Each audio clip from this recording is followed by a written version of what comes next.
कल्पना करा, तुम्ही हायवेवर गाडी चालवत आहात आणि अचानक टायरचा एक कर्कश आवाज. आणि एक धक्का.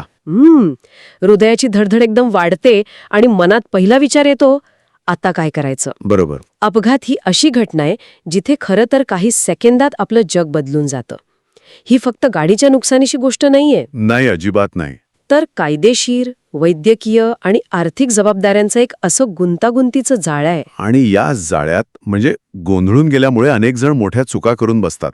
हो, अपघातानंतर घाबरून जाण्याऐवजी योग्य प्रक्रियेचा पालन करणं हे केवळ स्वतःच्या कायदेशीर संरक्षणासाठी नाही, तर अपघातग्रस्तांचे प्राण वाचवण्यासाठी आवश्यक आहे. खरंय. एका साध्या अपघातामुळे चालकावर फौजदारी, दिवाणी आणि प्रशासकीय अशा तिन्ही प्रकारच्या कायद्यांचा परिणाम होऊ शकतो. बरोबर. म्हणूनच आज आपण या विषयावर खूप सखोल चर्चा करणार आहोत. आपल्याकडे भारतीय रस्ते अपघात व्यवस्थापनावरील एक सविस्तर अहवाल आहे आणि या माहितीच्या आधारे आपण अपघातानंतरच्या प्रत्येक टप्प्याचं विश्लेषण करणार आहोत. अगदी पहिल्या काही महत्वाच्या मिनिटांपासून ते विमा दावा मंजूर होईपर्यंत. हो. या चर्चेचा उद्देश एकच आहे की अशा प्रसंगी काय करावं याची स्पष्टता मिळावी. चला तर मग थेट मुद्द्यावर येऊया. अपघात झाला, गाडी थांबली, आता काय? आता सगळ्यात पहिली आणि कदाचित अनपेक्षित वाटणारी गोष्ट करायची आहे. अच्छा, अहवालानुसार गाडीतून थेट बाहेर उडी मारायची नाही. काय सांगताय? हो, कारण अनेकदा मुख्य अपघातापेक्षा सेकंडरी ॲक्सिडेंट किंवा दुय्यम अपघात जास्त जीव घेणार ठरतो. म्हणजे मागून येणारी गाडी धडकते. अगदी. मागून वेगात येणाऱ्या गाडीला तुमच्या थांबलेल्या गाडीचा अंदाज येत नाही आणि ती थेट येऊन धडकते. हा, तर खूपच महत्वाचा मुद्दा आहे. म्हणजे गाडीत बसूनच आधी स्वतःला आणि इतरांना सुरक्षित करायचं आहे. त्यासाठी नक्की काय पावलं उचलायला हवीत? बरोबर. 3 गोष्टी त्या त्वरित करायच्या आहेत. पहिली, हॅझार्ड लाईट्स चालू करणे. म्हणजे 4ही इंडिकेटर एकत्र लागतात ते. हो, त्यामुळे मागून येणाऱ्या वाहनांना लांबूनच धोक्याचा अंदाज येतो. दुसरी, इंजिन बंद करणे. आग लागण्याचा धोका टाळण्यासाठी. एक्झॅक्टली. अपघातामुळे इंधन गळती होऊन आग लागण्याचा धोका असतो, तो टाळायला हवा. आणि तिसरी गोष्ट गाडीच्या स्थितीबद्दल आहे, बरोबर? हो. कारण अपघात किरकोळ आहे की गंभीर यावर पुढची कृती अवलंबून असते. हो. जर अपघात किरकोळ असेल, म्हणजे फक्त गाडीला खरचटले आणि कोणालाही दुखापत नाहीये, तर शक्य असल्यास गाडी रस्त्याच्या कडेला सुरक्षित ठिकाणी घ्यावी. आणि गंभीर अपघात असेल तर गाडी अजिबात हलवू नये, कारण ते पुराव्यांशी छेडछाड मानले जाऊ शकते. अच्छा. आणि त्याचा कायदेशीर प्रक्रियेवर आणि विमा क्लेमवर नकारात्मक परिणाम होतो. अशावेळी गाडीच्या मागे किमान 50 मीटर अंतरावर रिफ्लेक्टिव्ह ट्रायंगल ठेवणं कायद्याने आवश्यक आहे, जेणेकरून दुसऱ्या गाड्यांना सावध करता येईल. बरोबर. ठीक आहे, म्हणजे गाडी सुरक्षित झाली. आता गाडीतल्या लोकांची काळजी घ्यायची. इथेच गोल्डन आवरची संकल्पना येते, जी आपण अनेकदा ऐकतो. हा फक्त वैद्यकीय शब्द आहे की याला काही कायदेशीर महत्वही आहे? याला प्रचंड कायदेशीर महत्व आहे. मोटार वाहन कायद्याच्या कलम 134 नुसार जखमी व्यक्तीला शक्य ती सर्व वैद्यकीय मदत मिळवून देणं हे अपघात करणाऱ्या चालकाचे कायदेशीर कर्तव्य आहे. ओके. त्यामुळे सर्वात आधी स्वतःची आणि गाडीतील सहप्रवाशांची तपासणी करावी. कोणालाही दुखापत दिसल्यास लगेच 108 क्रमांकावर रुग्णवाहिकेसाठी कॉल करावा.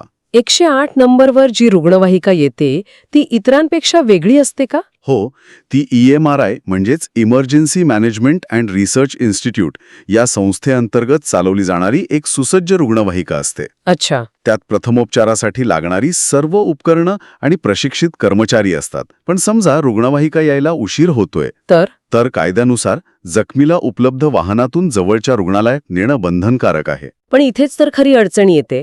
अनेकदा लोक पोलिसांच्या किंवा कोर्ट कचेरीच्या त्रासाला घाबरून मदत करायला पुढे येत नाहीत. हो, ही भीती असतेच. अपघातग्रस्ताला मदत केली तर पोलीस आपल्याला साक्षीदार म्हणून त्रास देतील अशी एक भीती मनात असते. आणि ही भीती पूर्णपणे दूर करण्यासाठीच सरकारने गुड समॅरिटन कायदा म्हणजे गुड समॅरिटन लॉ आणला आहे. या कायद्यानुसार अपघातग्रस्ताला मदत करणाऱ्या व्यक्तीला पोलीस त्यांचं नाव, पत्ता किंवा ओळख उघडण्याची सक्ती करू शकत नाहीत. म्हणजे पूर्ण संरक्षण मिळतं. हो, त्या व्यक्तीला कोणत्याही दिवाणी किंवा फौजदारी कारवाईपासून पूर्ण संरक्षण मिळतं. इतकंच नाही तर कोणतंही सरकारी किंवा खासगी रुग्णालय उपचार नकारू शकत नाही. बरोबर. पोलीस केस आहे म्हणून जखमी व्यक्तीवर उपचार करण्यास ते नकार देऊ शकत नाहीत. दिल्यास त्या रुग्णालयावर कारवाई होऊ शकते. हे खूप आश्वासक आहे. म्हणजे आता मदतीसाठी पुढे येण्याचं कोणतंही कायदेशीर बंधन नाही, पण भारतात अपघातानंतर आणखी एक मोठी समस्या उभी राहते, ती म्हणजे जमाव. मॉब. लोक जमतात, चालकाला मारहाण होते. अशा परिस्थितीत जखमीला मदत करणंही शक्य होत नाही. बरोबर. आणि ही एक व्यावहारिक अडचण आहे जी कायदाही मान्य करतो. अच्छा. मोटार वाहन कायद्याचे कलम 134A इथे चालकाला एक महत्वाची सवलत देते. काय सवलत आहे? जर जमावाच्या भीतीमुळे म्हणजे मॉब फ्युरीमुळे जखमीला मदत करणे किंवा घटनास्थळी थांबणे जीवाला धोकादायक वाटत असेल तर चालक घटनास्थळावरून सुरक्षित ठिकाणी जाऊन त्वरित जवळच्या पोलीस ठाण्यात स्वतःहून हजर होऊ शकतो. म्हणजे हे पळून जाणे नाही. अजिबात नाही. हे स्वतःच्या जीवाला धोका असल्याने दूर जाऊन कायद्याला शरण येणे आहे. पण रिपोर्ट करणं गरजेचं आहे. अट एकच आहे, शक्य तितक्या लवकर पोलीस स्टेशनला रिपोर्ट करणे बंधनकारक आहे. जर तुम्ही असं न करता गप्प बसलात तर ते हिट अँड रन मानलं जाईल. आणि हिट अँड रन बद्दल तर आता नवीन खूप कडक कायदा आला आहे, ज्याची बरीच चर्चा झाली होती. हो, आणि हा बदल खूप मोठा आहे. आधीच्या भारतीय दंड संहितेच्या म्हणजे IPCच्या कलम 304A नुसार अशा गुन्ह्यात फक्त 2 वर्षांपर्यंत तुरुंगवासाची शिक्षा होती. फक्त 2 वर्ष? हो. पण आता नवीन भारतीय न्याय संहितेच्या म्हणजे BNSच्या कलम 106(2) नुसार जर चालकाने अपघात करून पोलिसांना किंवा प्रशासनाला न कळवता पळ काढला तर त्याला 10 वर्षांपर्यंत तुरुंगवास आणि मोठा दंड होऊ शकतो. 10 वर्ष? हो. शिक्षेतील ही वाढ प्रचंड आहे. त्यामुळे आता पळून जाण्याचा विचार करणं म्हणजे स्वतःचं आयुष्य उद्ध्वस्त करण्यासारखं आहे. बरोबर. ठीक आहे, म्हणजे आपण गाडी सुरक्षित केली, जखमींना मदत केली, यानंतर साहजिकच पुढची पायरी येते, ती म्हणजे पोलिसांना कळवणं.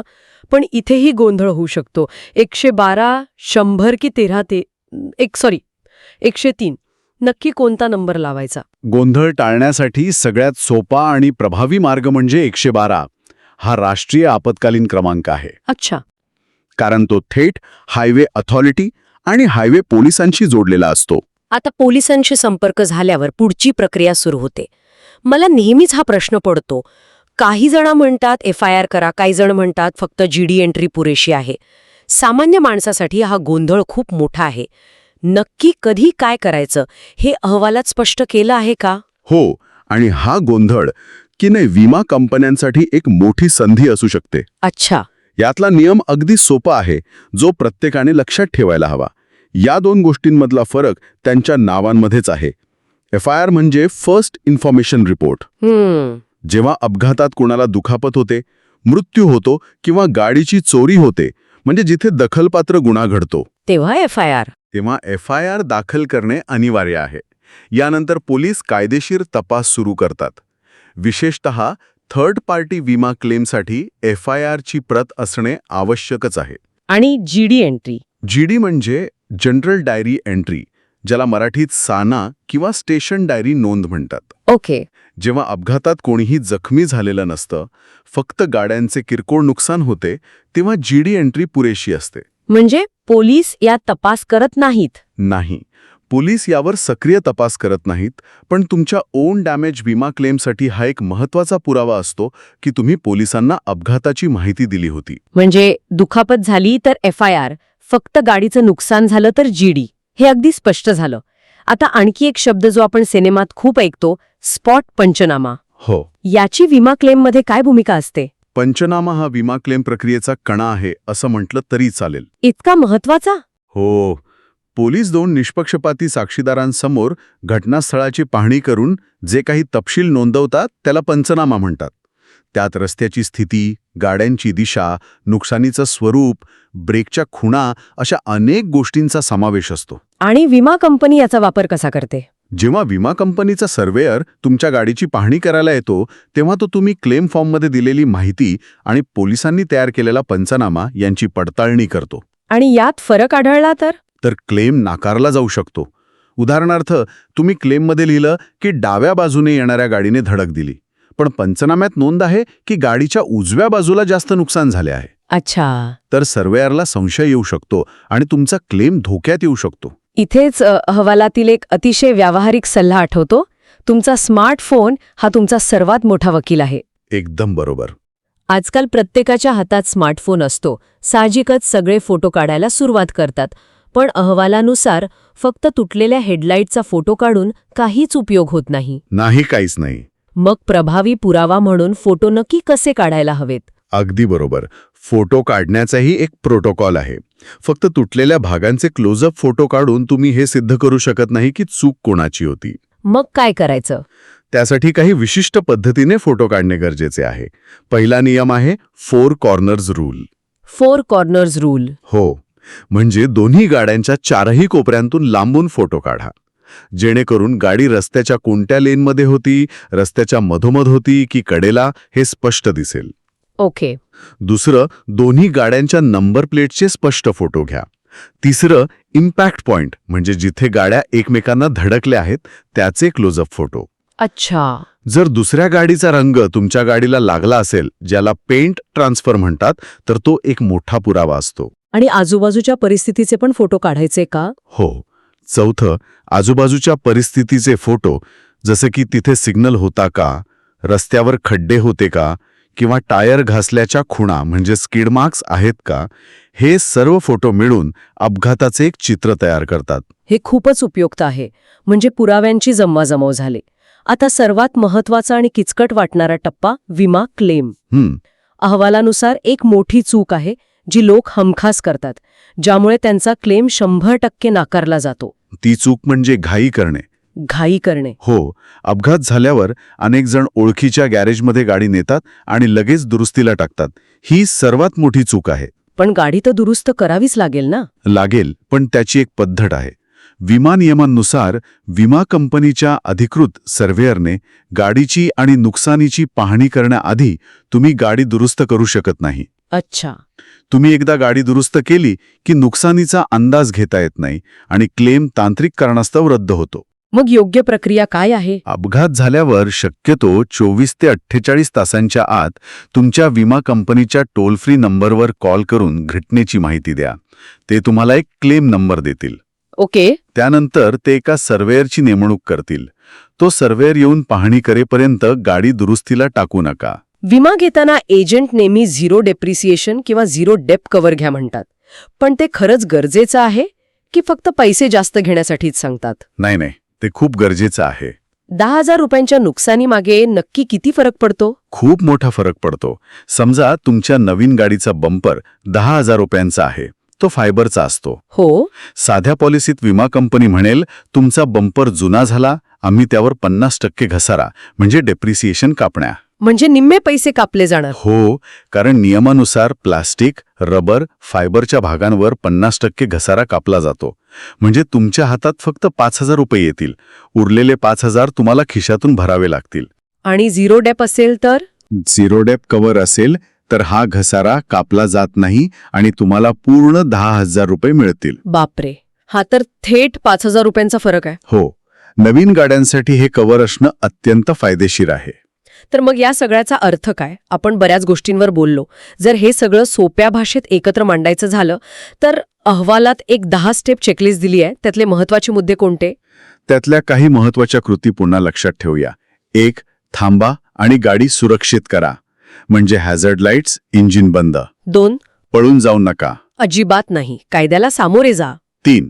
दुखापत असल्यास त्वरित इमर्जन्सी नंबरवर म्हणजे 108 किंवा 112 वर कॉल करा. 4. स्मार्टफोनने योग्य पद्धतीने फोटो आणि व्हिडिओ काढा. बरोबर. 5. पोलिसांना रिपोर्ट करा. गरजेनुसार FIR किंवा GD एंट्री. 6. विमा कंपनीला त्वरित कळवून क्लेम नंबर घ्या. आणि 7. सर्वात महत्वाचं, सर्व्हेयरच्या पाहणीशिवाय गाडी दुरुस्त करू नका. या झाल्या काय करावं याच्या गोष्टी. पण अहवालात कधीही न करण्याच्या चुका सुद्धा सांगितल्या आहेत. एक म्हणजे पळून जाणे, ज्याबद्दल आपण बोललो. पण दुसरी चूक आश्चर्यकारक आहे, चूक मान्य करणे. हो, पण अपघात झाल्यावर माफ करा म्हणणं तर स्वाभाविक आहे. स्वाभाविक आहे, पण कायदेशीर दृष्ट्या खूप धोकादायक आहे. असं का? घटनास्थळी किंवा पोलिसांसमोर माझी चूक झाली, माफ करा, असं कधीही लेखी किंवा व्हिडिओवर म्हणू नका. याला एक्स्ट्रा ज्युडिशियल कन्फेशन म्हणजे न्यायालयाबाहेरील कबुली जबाब म्हणतात. अच्छा. तुम्ही वस्तुस्थिती सांगा, पण चूक कोणाची हा निर्णय पोलीस आणि न्यायालयावर सोडून द्या. जर तुम्ही चूक मान्य केली तर या एका कारणास्तव विमा कंपनी तुमचा क्लेम नाकारू शकते. बापरे, ही एक लहानशी गोष्ट खूप महागात पडू शकते. नक्कीच. यासोबतच अपघाताची माहिती किंवा फोटो सोशल मीडियावर टाकणे टाळावे. हो, ते पण महत्वाचं आहे. तसेच विमा फॉर्म भरताना कधीही खोटी किंवा अतिशोक्तीपूर्ण माहिती देऊ नये. सर्वेयर या गोष्टी सहज ओळखतात आणि त्यामुळे क्लेम धोक्यात येतो. गोल्डन आवर पासून ते झिरो डेप्ट पर्यंत आपण बराच मोठा प्रवास केला. या सगळ्यातून एक गोष्ट स्पष्ट होते, अपघाताच्या वेळी भीती वाटणं स्वाभाविक आहे, पण योग्य माहिती आणि शांत डोकं हो, तुम्हाला मोठ्या कायदेशीर आणि आर्थिक संकटातून वाचवू शकतं. अगदी बरोबर. कायदेशीर आणि विमा प्रक्रिया गुंतागुंतीची असली तरी ती एका निश्चित मार्गाने चालते. तो मार्ग समजून घेतला की नाही की चालकाला एक आत्मविश्वास मिळतो. बरोबर. आणि आता तंत्रज्ञानामुळे ही प्रक्रिया सोपी होत आहे. महाराष्ट्रात महाट्रॅफिक ॲप आहे. केंद्र सरकारचे ईडार म्हणजे ईडार पोर्टल आहे. ते काय आहे? ते अपघातग्रस्तांना लवकर भरपाई मिळावी यासाठी पोलीस, रुग्णालय आणि विमा कंपन्यांना एकाच व्यासपीठावर जोडते. अशी डिजिटल साधने खूप मदत करत आहेत. हा सगळा अहवाल आपल्याला रस्त्यावरील वाहनांच्या टक्करीबद्दल सांगतो, पण यातून जबाबदारीच्या टक्करीचाही एक मुद्दा समोर येतो. आपण गुड समॅरिटन कायद्याबद्दल बोललो, जो मदत करणाऱ्यांचं रक्षण करतो. यातून एक प्रश्न निर्माण होतो, रस्त्यावरील संकटाच्या क्षणी आपली पहिली जबाबदारी कायदेशीर असते की माणुसकीची? आणि कायदा जेव्हा माणुसकीलाच प्रोत्साहन देतो, तेव्हा या दोन्ही गोष्टी खऱ्या अर्थाने कधी वेगळ्या असू शकत नाहीत.